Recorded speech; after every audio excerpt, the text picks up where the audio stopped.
Another day, another recipe na naman ang lulutuin natin for today's video mga mare. Ang masasabi ko lang sa inyo ay napakasarap po nito.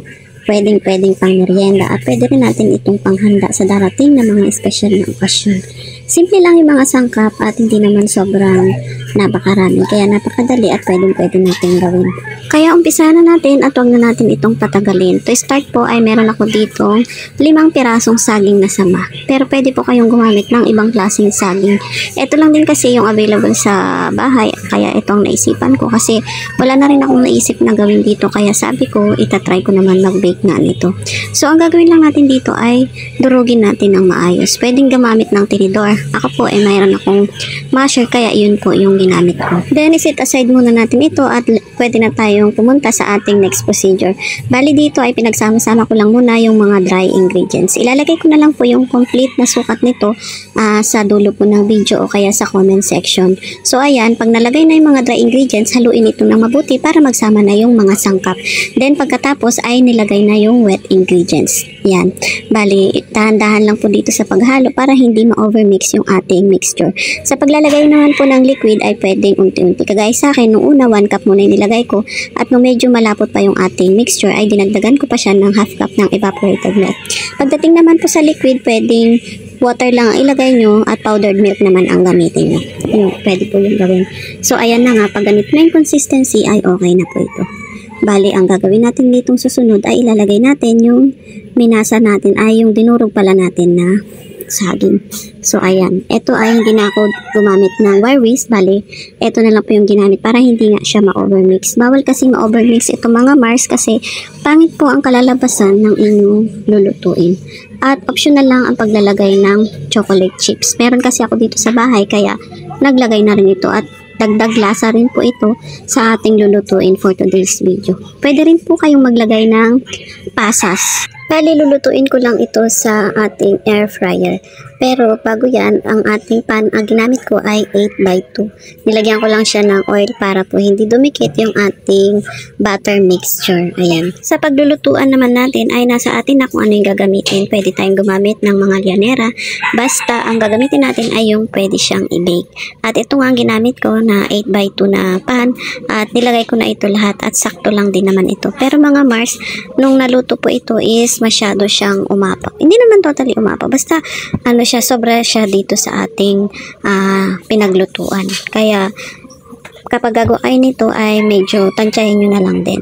Pero ganun pa man ay naging maganda pa rin naman ang outcome ng ating niluto ngayon. At napakasarap po at talagang nagustuhan ng aking mga anak.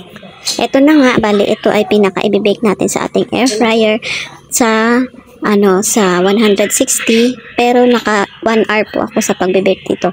Pero sineset ko lang yung aking timer sa 15 minutes para hindi naman mag-overheat yung ating air fryer. Pagpasensya nyo na din ang aking air fryer mga mare kasi ay talagang gamit na gamit ko ito kasi nadala din ako kasi sa mga gamit ko na hindi agad nagagamit, nasisira lang. Kaya itong air fryer ko ay halos araw-araw ko siya talagang ginagamit. So after 1 hour na pag-bake ay okay na ang ating Choco Moist Banana Cake. Papalamigin lang muna natin ito bago natin tanggalin sa ating baking pan.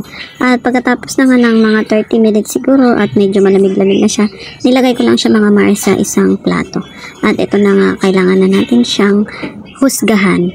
Ayan, bali naghiwa lang ako ng gusto kong size at titikman na natin syempre. Alam niyo ba mga Mars, ang sarap pala nito, no?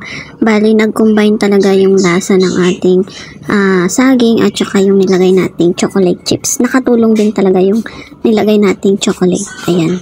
Napakaganda niya ring hiwain. Hindi siya nasisira kasi sakto lang din yung pagbe-bake natin. Umabot din ito ng 1 hour.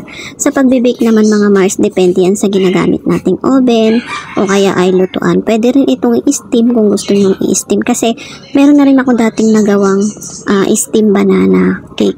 Okay din naman yung lasa niya pero may kaibahan talaga yung bake at saka steam. Ayan, tignan nyo mga Mars, napakaganda ng ginawa natin ngayon. Napaka-moist ng ating banana cake at ang sarap. Balansing-balanse po yung lasa na nilagay natin.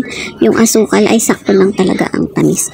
Pero kapag gagawa tayo nito, nasa atin pa rin syempre ang adjustment. Kung gagawin naman natin itong negosyo mga mare ay mas maganda na ilagay na natin siya kaagad sa isang size. Halimbawa, yung llanera, di ba? Tapos ilalagay na lang natin siya sa clamshell o kaya yung microwavable tub. Pwede rin siyang ilagay doon sa nabibili natin na banana cake pan. Meron po kasi nabibili noon.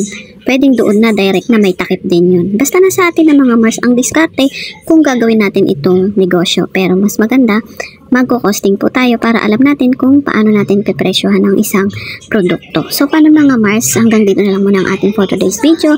Thank you for watching. Until my next vlog. Bye-bye. Happy cooking!